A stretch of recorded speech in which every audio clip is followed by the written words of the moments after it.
Genesis chapter 24. Matandang-matanda na noon si Abraham at pinagpapalang mabuti ni Yahweh.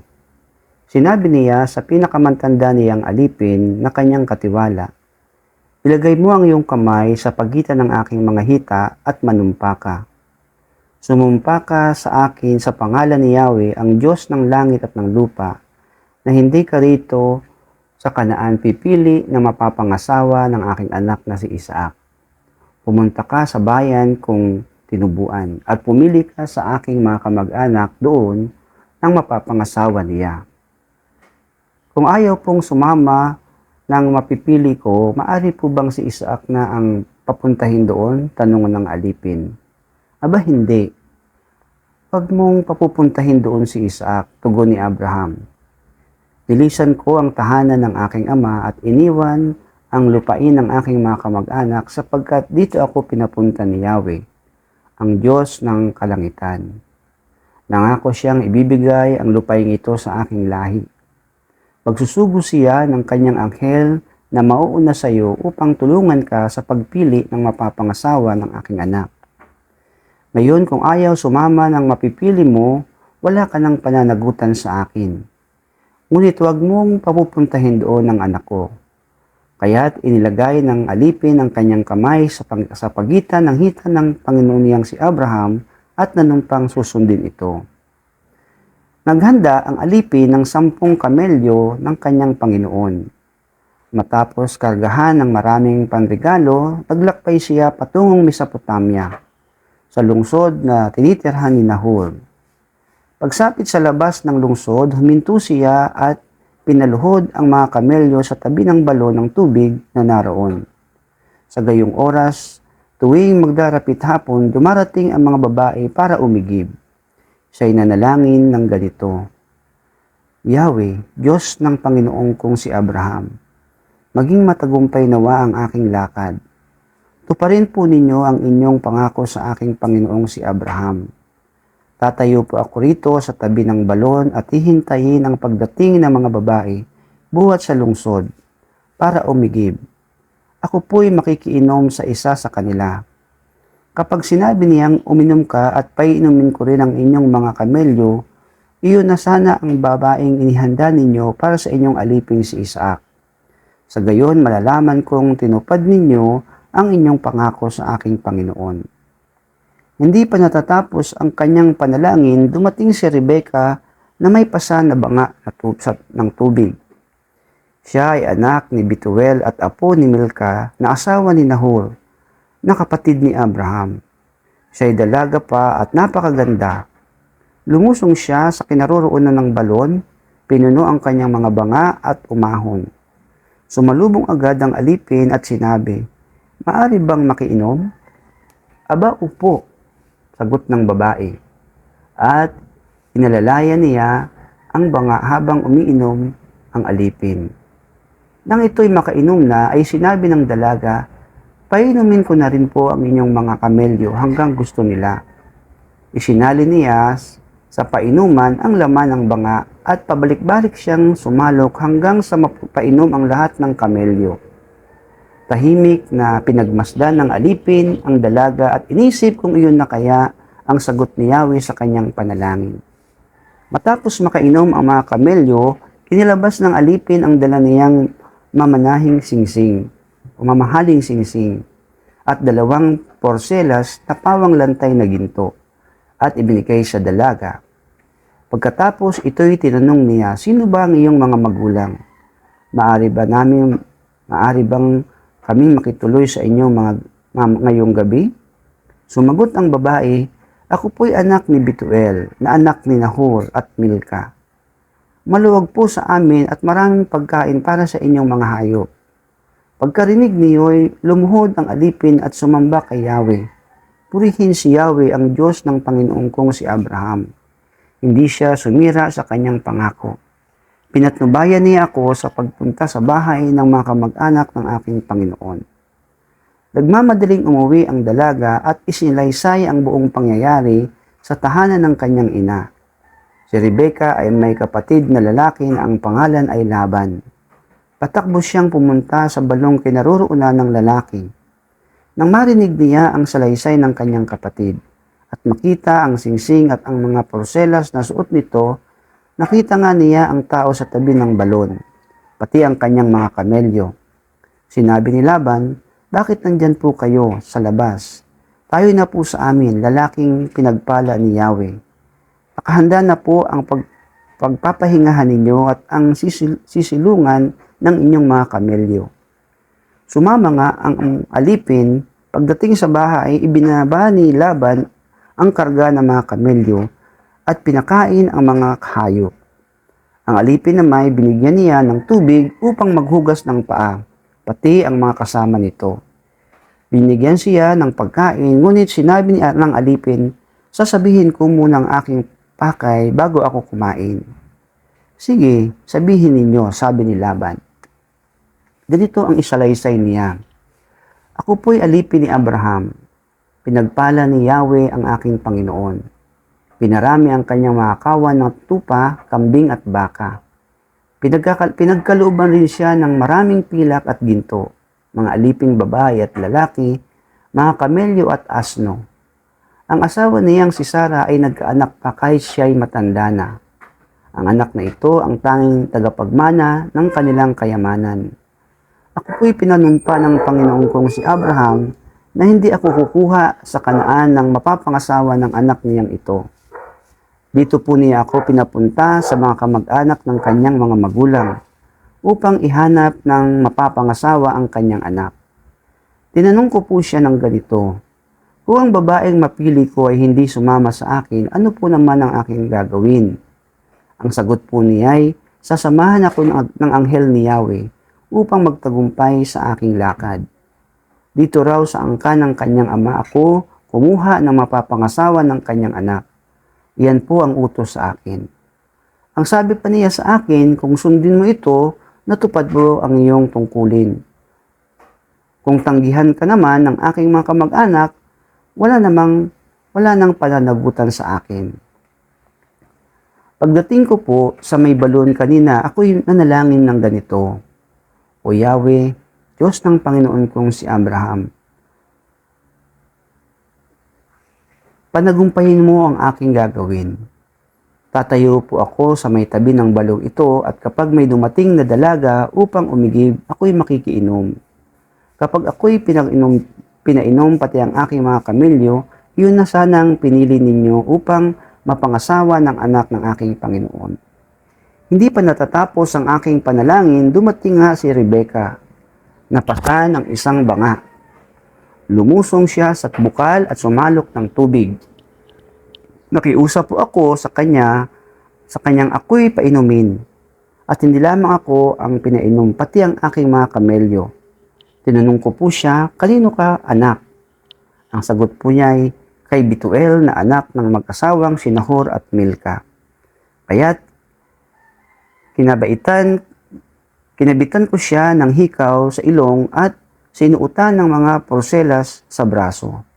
Pagkatapos ako'y lumuhod at sumamba kay Yahweh sa Diyos ng Panginoon kong si Abraham, sapagkat pinatubayan niya ako at inihatid sa tahanang ito. At dito ko nga natagpuan ang dalagang dapat papangasawa ng kanyang anak.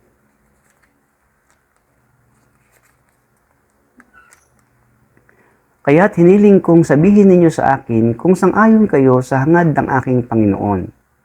Kung hindi naman, sabihin din ninyo at nang malaman ko naman kung ano ang aking gagawin. Sumagot ang mag-amang Bituel at Laban, dahil ang bagay na ito'y mula kay Yahweh, wala na kaming masasabing anuman. Isama mo si Rebecca pag-uwi mo upang mapangasawa ng anak ng inyong Panginoon, ayon sa sinabi ni Yahweh. Pagkarinig nito, ang alipin ni Abraham ay muling nagpatira pa at nagpuri kay Yahweh. At inilabas niya ang mga damit ng mga hiyas na ginto pilat para kay Rebecca. Binigyan din niya ng mamahaling regalo ang kapatid nitong si Laban at ang kanilang ina. Pagkatapos ang alipin at ang mga kasama nito ay kumain na at uminom, at doon nga nagpalipas ng gabi. Kinabukas ay nagpaalam na siya. Ngunit hiniling ng ina ng at ng kapatid ni Rebecca na magpalipas muna ng 1 linggo o 10 araw bago umalis. Ngunit sinabi ng alipin, sapagkat pinagtagumpay ako ni Yahweh sa aking lakad, pinahintulutan na po ninyo akong magbalik sa aking Panginoon. Kung gayon, sabi nila, tawagin natin si Rebecca at tanungin kung ano ang kanyang pasya. Sasama ka na ba sa taong ito? Tanong nila. Opo, tugon niya. Kaya si Rebecca at ang kanyang yaya ay pinahintulutan nilang sumama sa alipin ni Abraham at sa mga kasama nito. Matapos basbasa ng ganito, ikaw nawa o Rebecca ay maging ina ng marami, at sa lungsod ng kaaway ang iyong lahi ay magwagi. Nang handa ng altar, si Rebecca at ang mga utusan niyang babae ay sumakay sa kamelyo at umalis kasunod ng alipin ni Abraham. Nang panahong iyon, si Isaac ay naninirahan sa lupain ng Negev. Minsan, napadako siya sa ilang ng Berlayroy nang magtatakip silim. Siya'y namasyal at sa kaparangan at nakita niyang may dumating na mga kamelyo. Natanaw ni Rebecca si Isaac, kaya't bumaba siya sa sinasakyang kamelyo. Lumapit sa alipin, sumundo sa kanya at nagtanong, sino ang lalaking iyan na papalapit sa atin? Siya po ang aking Panginoon, sagot nito. Kumuha ng belo si Rebecca at tinakpan ang kanyang mukha. Isinilaysay ng alipin kay Isaac ang mga ginawa niya. Pagkatapos, dinala ni Isaac si Rebecca sa tolda ni Sarah na kanyang ina at ito'y naging asawa niya. Minahal ni Isaac si Rebecca at siyang naging kaaliwan niya sa pagkamatay ng kanyang ina. Mateo chapter 24. Lumabas si Jesus sa templo, paalis na siya nang lumapit ang mga alagad at itinuro sa kanya ang mga gusali ng templo.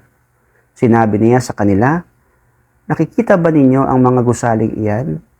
Tandaan ninyo, darating ang panahon na wala niyang matitirang bato sa ibabaw ng kapo-bato. Lahat ay iguguho.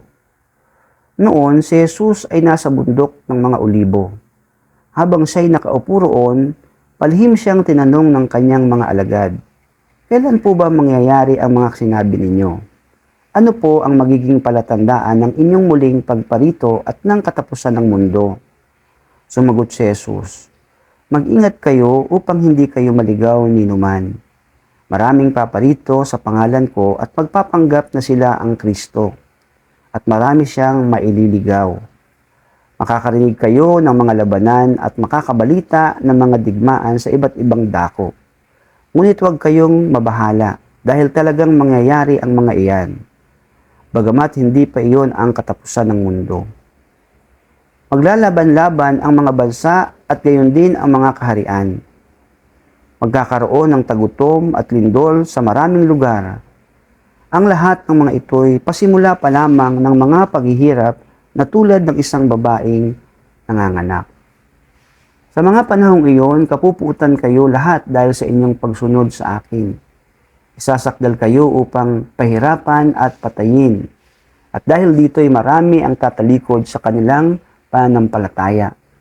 Mapupuot sila at magtataksil sa isa't isa. Marami ang magpapanggap na propeta at ililigaw ang mga tao. Ang kasama ay lalaganap, kaya't manlalamig ang pag-ibig ng marami. Ngunit mananatiling tapat hanggang wakas ang siyang maliligtas.